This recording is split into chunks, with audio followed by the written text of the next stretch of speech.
السلام علیکم. ہم سورہ شرح دیکھ رہے ہیں اور اس میں دوسری اور تیسری آیت کا ہم ترجمہ کریں گے.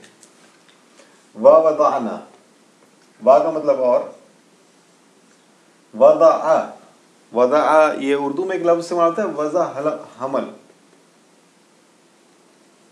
وضع حمل. یہ جب ڈلیوری ہوتی ہے بچے کی، جب بچہ واضح یعنی وہ پیدا ہو جاتا ہے تو اس کو وضع حمل کہتے ہیں. یہ وضع کا مطلب یہ وضع نہیں ہے، وہ اس سے واضح نکلا ہے، وہ واضح الگ ہے، یہ وضع ہے، عین ہے. تو وضع کا مطلب ہے اتارنا.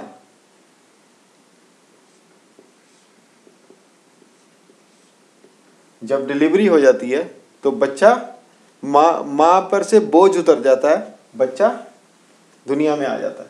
تو اسی طرح وضع، ہم نے اتار دیا. یہ ہم کہاں سے آیا اس میں؟ یہ نا سے. جیسے نشرح شروع میں تھا تو اس سے ہم آیا تھا، تو وضعنا یہ بھی اتار دیا، اتار دیا ہم نے،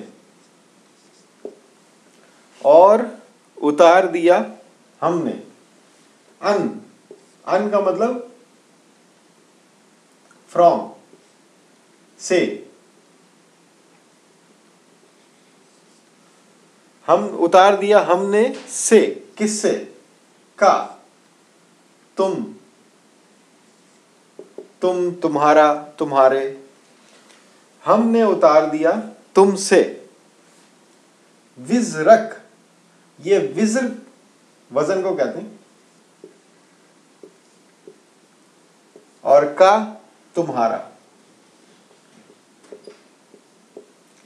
ہم نے اتار دیا تم سے تمہارا وزن. کس سے بات کر رہے ہیں؟ اللہ تعالیٰ نبی کریم صلی اللہ علیہ وسلم سے ڈائریکٹ بات کر رہے ہیں، 1 to 1 بات کر رہے ہیں. اب یہ وزر جو ہے اس پہ ہم بعد میں غور کریں گے، فی الحال اس کا ترجمہ وزن یہ آپ ذہن میں کر لیں.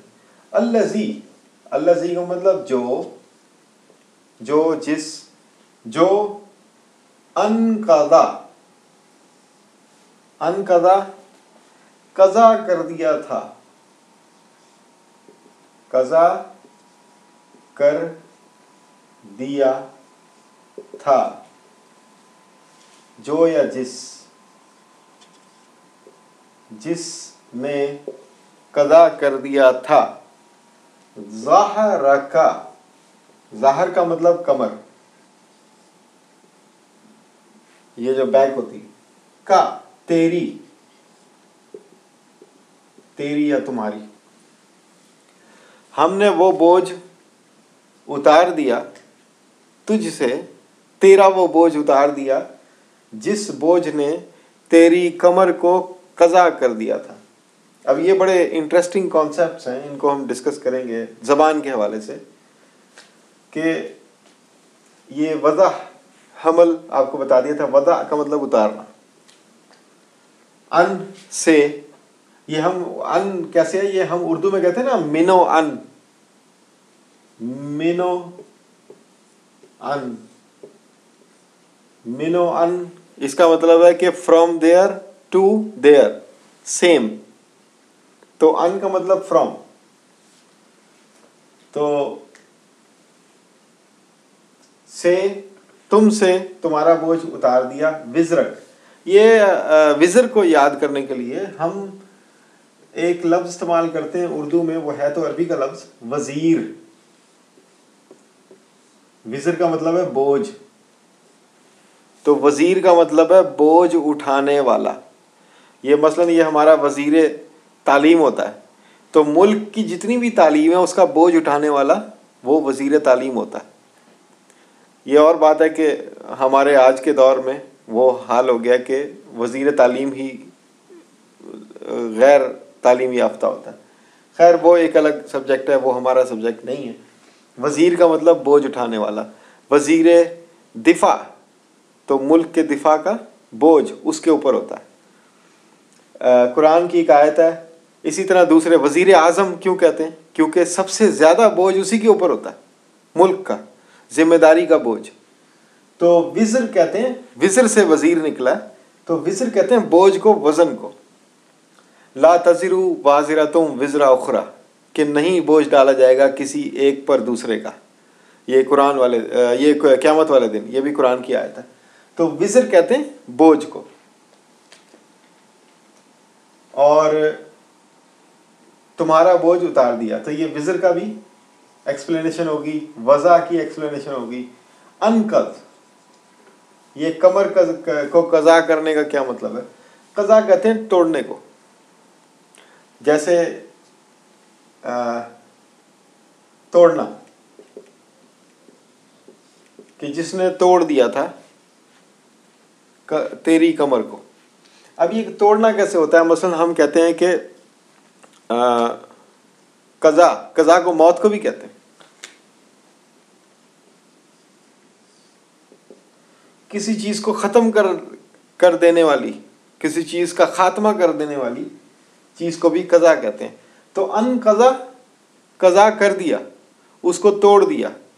یہ جو ہم نماز قضا ہو جاتی ہے، اس کا مطلب یہ ہوتا ہے کہ اب یہ واپس نہیں آئے گی. تو کوئی بھی ٹوٹی ہوئی چیز، اس کو آپ جتنا مرضی جوڑ لیں، وہ پہلے جیسی نہیں ہو سکتی. تو قضا کر دیا تیری کمر کو، یعنی تیری کمر توڑ دی. اب یہ صرف محاورہ نہیں ہے، یہ تو ہم نے محاورہ بنا لیا نا، اللہ تعالیٰ نے اس میں علم دیا.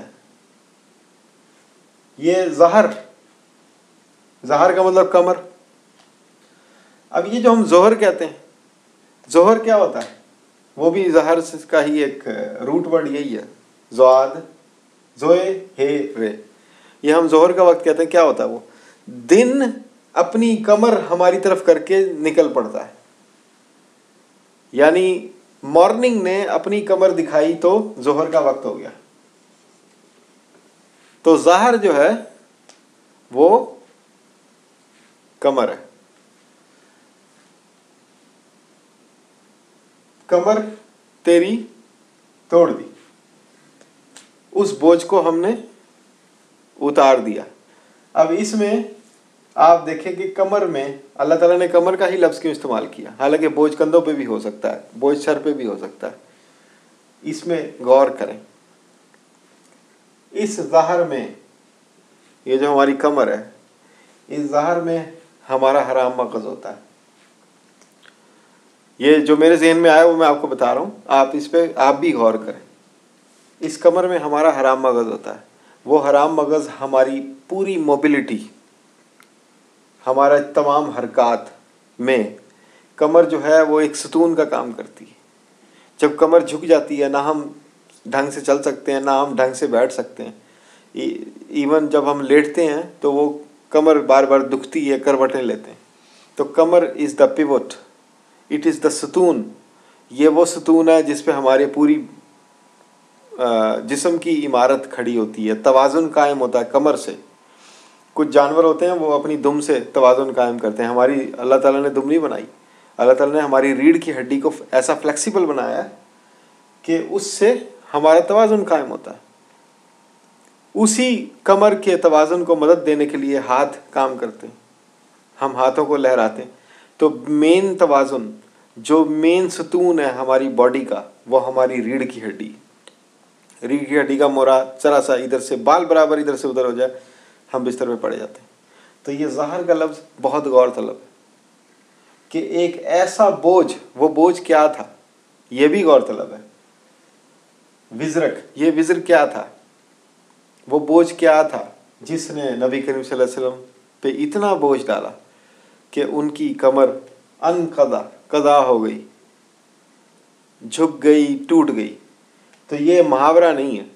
اللہ تعالیٰ کی ہر لفظ میں، یہ چنے ہوئے لفظ ہیں، یہ اللہ تعالیٰ نے چن کے بھیجے ہیں اپنے پاس سے. تو ہر لفظ پہ غور کریں.